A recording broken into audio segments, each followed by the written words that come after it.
Hi, and thanks for watching this message video. Today we're continuing on in our series called Standouts, where I'm talking about different people throughout the Bible who stood out in their relationship with God or with Christ. And by stand out, I mean there was something about the way that they spoke or the way that they acted that differentiated them from everybody else around them, or at least most of the people around them. And this week, I'm going to be talking about Gideon, who was one of the judges that presided over the nation of Israel. If you happen to catch the message video from last week, you know that Deborah was also one of those, and I spoke about her. And there was a period of time where Israelites were led by judges. It was right before the time of the kings, and it was right after the time of Joshua and Moses. And what was going on is God was using these judges to lead the Israelites away from their evil practices and ways, back to where they were living their lives for God. Deborah, as I mentioned last week, was a woman who was known for being controlled fire, or a person who was on fire for God. And everybody around her knew that, and as a result, people wanted her to be in proximity to her because they recognized the power of God upon her. However, if you know the story about Gideon, no one would have ever said that about Gideon. In fact, they would have thought the opposite thing about Gideon. In fact, here's what we're told. Judges 6, 1 through 15. The Israelites did evil in the Lord's sight, so the Lord handed them over to the Midianites for 7 years. The Midianites were so cruel that the Israelites made hiding places for themselves in the mountains, caves, and strongholds. Whenever the Israelites planted their crops, marauders from Midian, Amalek, and the people of the east would attack Israel, camping in the land and destroying crops as far away as Gaza. They left the Israelites with nothing to eat, taking all the sheep, goats, cattle, and donkeys. These enemy hordes, coming with their livestock and tents, were as thick as locusts. They arrived on droves of camels too numerous to count, and they stayed until the land was stripped bare. So Israel was reduced to starvation by the Midianites. Then the Israelites cried out to the Lord for help. When they cried out to the Lord because of Midian, the Lord sent a prophet to the Israelites. He said, "This is what the Lord, the God of Israel, says. I brought you up out of slavery in Egypt. I rescued you from the Egyptians and from all who oppressed you. I drove out your enemies and gave you their land. I told you, I am the Lord your God. You must not worship the gods of the Amorites, in whose land you now live. But you have not listened to me." Then the angel of the Lord came and sat beneath the great tree at Ophrah, which belonged to Joash of the clan of Abiezer. Gideon, the son of Joash, was threshing wheat at the bottom of a winepress to hide the grain from the Midianites. The angel of the Lord appeared to him and said, "Mighty hero, the Lord is with you." "Sir," Gideon replied, "if the Lord is with us, why has all this happened to us? And where are all the miracles our ancestors told us about? Didn't they say, 'The Lord brought us up out of Egypt'? But now the Lord has abandoned us and handed us over to the Midianites." Then the Lord turned to him and said, "Go with the strength you have and rescue Israel from the Midianites. I am sending you." "But Lord," Gideon replied, "how can I rescue Israel? My clan is the weakest in the whole tribe of Manasseh, and I am the least in my entire family." Let's stop right here for a second so I can make sure that everybody is tracking with what's going on. God was using the Midianites to teach his wayward children, the Israelites, a lesson. And he wanted to use Gideon in this process as well. By the way, this is what good dads do. Good dads teach and train their children even when they're being rebellious or wayward. And again, this is what God sees himself as our dad, and us as his children. So just like with the children of Israel, God does this sort of thing with us. And like I said, he wanted to use Gideon in the midst of this process to help bring these wayward children back. However, Gideon was a part of a culture that had labeled him, and he had believed that label, that he was the lowest of the low. He was the weakest of the weak. And therefore, he couldn't possibly fathom why God would want to use him in his plan. Have you ever been guilty of that? Have you ever been guilty of esteeming or measuring yourself and thinking of yourself as so weak or so low or so unuseful to God that you can't possibly imagine how he could ever use you in his plan? I think that this is a universal truth. When we see ourselves as a nobody, it's hard for us to imagine that God sees us as a somebody, or in any way, heroic, like what he saw Gideon to be. And so it makes sense that Gideon, who felt that way about himself, would then want some sort of a show of proof or some sort of a sign that, really? You want to use me? You want to use me? For instance, here's what happens next. Judges 6:16 through 24. The Lord said to him, I will be with you, and you will destroy the Midianites as if you were fighting against one man. Gideon replied, if you are truly going to help me, show me a sign to prove that it really is the Lord speaking to me. Don't go away until I come back and bring my offering to you. He answered, I will stay here until you return. Gideon hurried home. He cooked a young goat, and with a basket of flour, he baked some bread without yeast. Then, carrying the meat in a basket and the broth in a pot, he brought them out and presented them to the angel who was under the great tree. The angel of God said to him, place the meat and the unleavened bread on this rock and pour the broth over it. And Gideon did as he was told. Then the angel of the Lord touched the meat and bread with the tip of the staff in his hand, and fire flamed up from the rock and consumed all he had brought. And the angel of the Lord disappeared. When Gideon realized that it was the angel of the Lord, he cried out, oh, sovereign Lord, I'm doomed. I have seen the angel of the Lord face to face. It's all right, the Lord replied. Don't be afraid. You will not die. And Gideon built an altar to the Lord there and named it Yahweh Shalom, which means the Lord is peace. The altar remains in Ophrah in the land of the clan of Abiezer to this day. Clearly, this angel looked like just some normal dude, just some normal man. And so therefore, Gideon had no idea whether or not he was really talking to somebody that represented God or if he was talking to just some clown who was trying to have fun with him. He wanted to know if this hero talk was real. So he decided to conduct a little test, which is something I want all of us to think about, or at least to consider. And that is this. If you really, really are like Gideon and you're struggling with wondering, does God really want to use me in his plan? Does he really have something designed for me to be heroic in his plan? And you're wondering about whether or not that's real? Well, then do what Gideon did and make an offering to God first. See, that's what he did. That's what he knew to do, which is if you really want to hear something from God, you really want to know if God really wants to use you in his plan, well, then go to God and give him the baseline offering that he's asked from you already. That's what Gideon did. He went and he made this offering. He brought it and then presented it. And then as soon as he realized, oh my goodness, this is indeed God, the hero talk became real. But it happened because he gave an offering first. Do you know what the baseline minimum offering is that God asks of us as followers? If not, there was this one time when Jesus was walking along with his disciples. There was a crowd of people who were following along, kind of like wannabe followers. And so Jesus turned to them and he gave them the clear baseline minimum offering that is required. And here's what he said. Luke 14:25 through 35. A large crowd was following Jesus. He turned around and said to them, if you want to be my disciple, you must, by comparison, hate everyone else, your father and mother, wife and children, brothers and sisters, yes, even your own life. Otherwise, you cannot be my disciple. And if you do not carry your own cross and follow me, you cannot be my disciple. But don't begin until you count the cost. For who would begin construction of a building without first calculating the cost to see if there's enough money to finish it? Otherwise, you might complete only the foundation before running out of money, and then everyone would laugh at you. They would say, there's the person who started that building and couldn't afford to finish it. Or what king would go to war against another king without first sitting down with his counselors to discuss whether his army of 10,000 could defeat the 20,000 soldiers marching against him?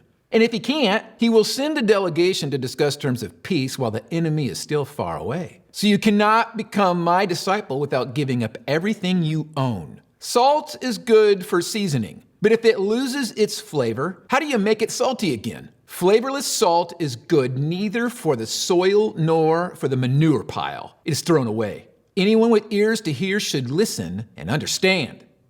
What Jesus wants is for anybody who is a follower is to make the baseline minimum offering of their lives over to him to be useful to him. But in kindness, what Jesus said to everybody was, hey, before you even jump into this, I want you to understand what it is that you're agreeing to. This is a life sold out over to me to be useful, like what salt. And if you don't know, salt can be used for thousands and thousands of different things, it seems like. And so if you've ever really worried, oh man, what could God possibly be using me for in his plan? Well, if you're willing to be used as salt, it doesn't matter. You can be used for all kinds of different things. But the point is that Jesus was saying that there are some who choose not to. Did you pick up on that? And that for those who choose not to be used as an offering in God's hand, they get thrown away. So the point is that what God was making both to all of the Israelites then through Gideon, and he's trying to make that point now to anybody through those who are followers, is that he wants to use us. And he can develop inside of us everything that it takes to be heroic if we will just allow for him to use us. And when we do, God will start to develop inside of us a confidence in him, not in us, in him. But even at that, if you're the kind of person who has viewed yourself as a nobody, that's going to take some time to develop that confidence in God. And thankfully, God knows how to develop that in us. And he demonstrated that with Gideon. For instance, here's what happens next. Judges 6:25-35. That night the Lord said to Gideon, take the second bull from your father's herd, the one that is 7 years old. Pull down your father's altar to Baal and cut down the Asherah pole standing beside it. Then build an altar to the Lord your God here on this hilltop sanctuary, laying the stones carefully. Sacrifice the bull as a burnt offering on the altar, using as fuel the wood of the Asherah pole you cut down. So Gideon took 10 of his servants and did as the Lord had commanded. But he did it at night because he was afraid of the other members of his father's household and the people of the town. Early the next morning, as the people of the town began to stir, someone discovered that the altar of Baal had been broken down and that the Asherah pole beside it had been cut down. In their place, a new altar had been built, and on it were the remains of the bull that had been sacrificed. The people said to each other, "Who did this?" And after asking around and making a careful search, they learned that it was Gideon, the son of Joash. "Bring out your son," the men of the town demanded of Joash. "He must die for destroying the altar of Baal and for cutting down the Asherah pole." But Joash shouted to the mob that confronted him, "Why are you defending Baal? Will you argue his case? Whoever pleads his case will be put to death by morning. If Baal truly is a god, let him defend himself and destroy the one who broke down his altar." From then on, Gideon was called Jerubbaal, which means let Baal defend himself, because he broke down Baal's altar. Soon afterward, the armies of Midian, Amalek, and the people of the east formed an alliance against Israel and crossed the Jordan, camping in the valley of Jezreel. Then the Spirit of the Lord clothed Gideon with power. He blew a ram's horn as a call to arms, and the men of the clan of Abiezer came to him. He also sent messengers throughout Manasseh, Asher, Zebulun, and Naphtali, summoning their warriors, and all of them responded. Following God's will requires boldness. And even though Gideon did this stuff at night, that was still bold.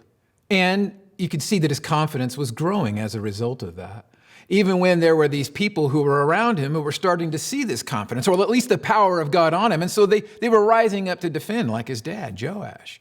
And how his name was changed to Jerubbaal. These are things that God was developing inside of Gideon in order to make him the kind of person who would be mighty, in order to be the kind of person who would be heroic. But again, this was building confidence in God rather than building confidence in himself. And as God was developing this in a person like Gideon, who many of us might be like, when you struggle to see yourself in any way, shape, or form useful to God, that's going to be a hard process for God to develop. And so he will be patient with us, just like he was with Gideon, and even if it means making odd requests, much like Gideon did. For instance, here's what happens next. Judges 6:36-40. Then Gideon said to God, "If you are truly going to use me to rescue Israel, as you promised, prove it to me in this way. I will put a wool fleece on the threshing floor tonight. If the fleece is wet with dew in the morning, but the ground is dry, then I will know that you are going to help me rescue Israel as you promised." And that is just what happened. When Gideon got up early the next morning, he squeezed the fleece and wrung out a whole bowl full of water. Then Gideon said to God, "Please don't be angry with me, but let me make one more request. Let me use the fleece for one more test. This time let the fleece remain dry, while the ground around it is wet with dew." So that night, God did as Gideon asked. The fleece was dry in the morning, but the ground was covered with dew. If you didn't catch this, even Gideon recognized that his hesitancy or his lack of faith could quite potentially be making God annoyed or angry. But he wasn't. God wasn't, which is a lesson for us to learn. Can our lack of faith make God angry? Of course it can. But God knows how to deal with those of us who are like Gideon and just struggle with ever believing that he could possibly want to use us. Now, there are many people who feel like God is always going to coach us like a drill sergeant. That's not the case. He can be very tender and sweet, just like he was with Gideon.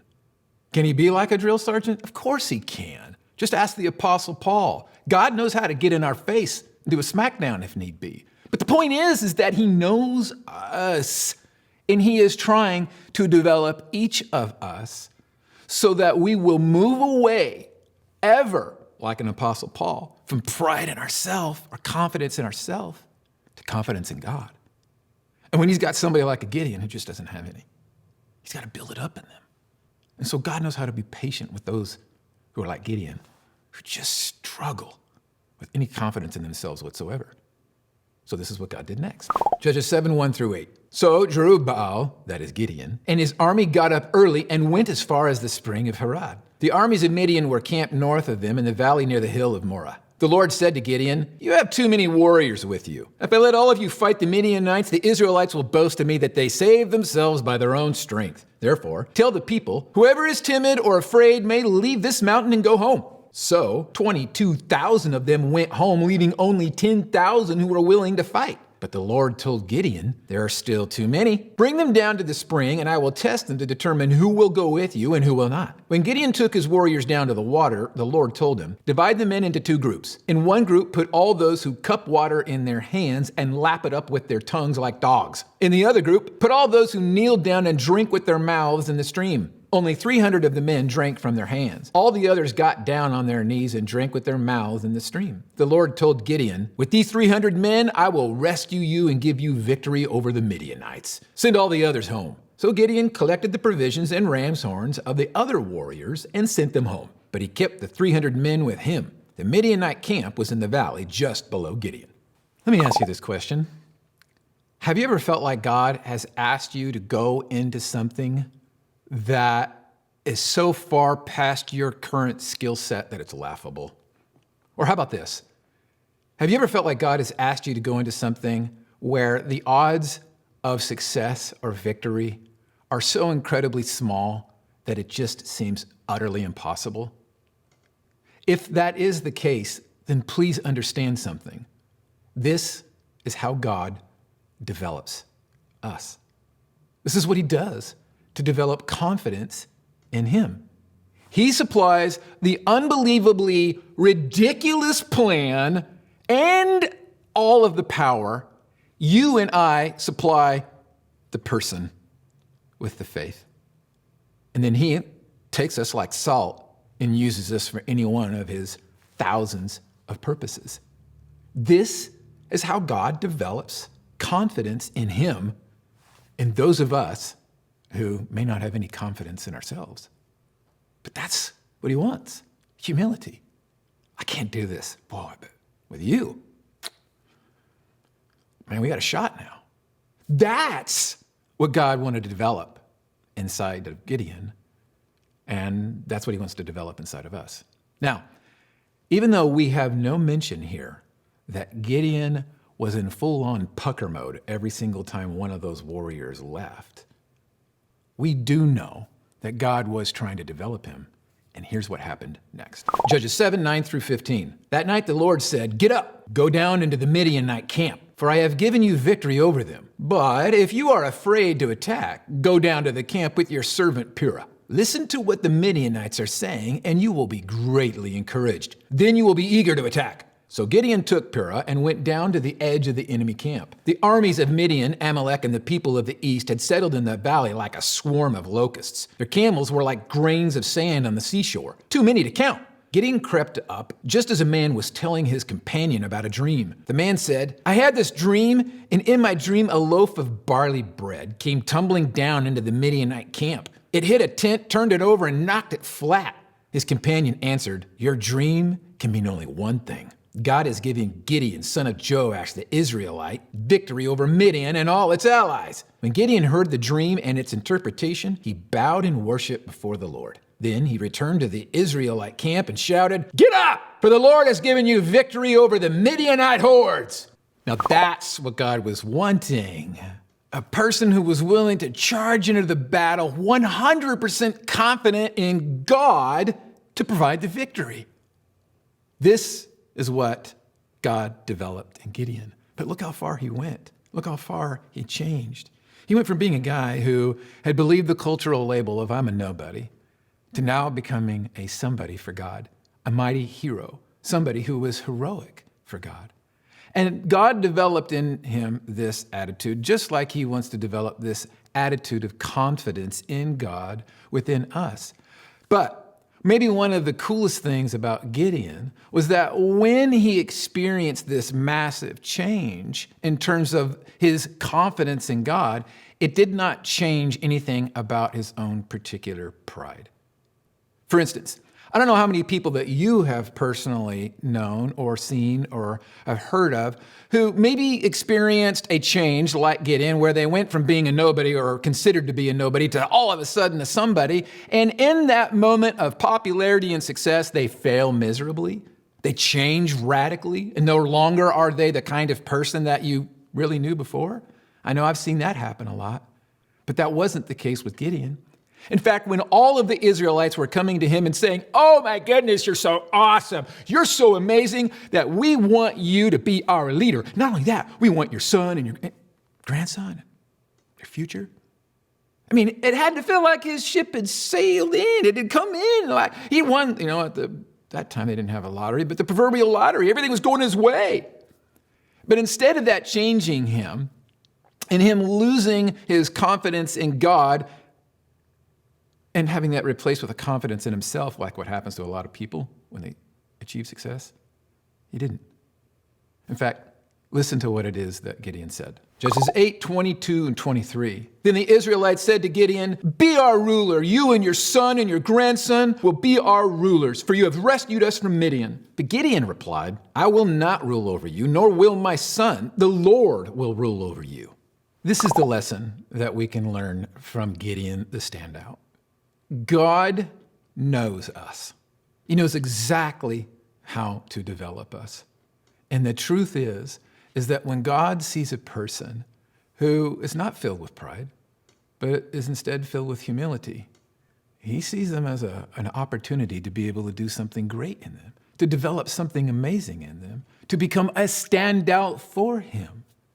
And so, the thing that you and I should learn from Gideon is that regardless of whether or not we view ourselves as a somebody or not, God does.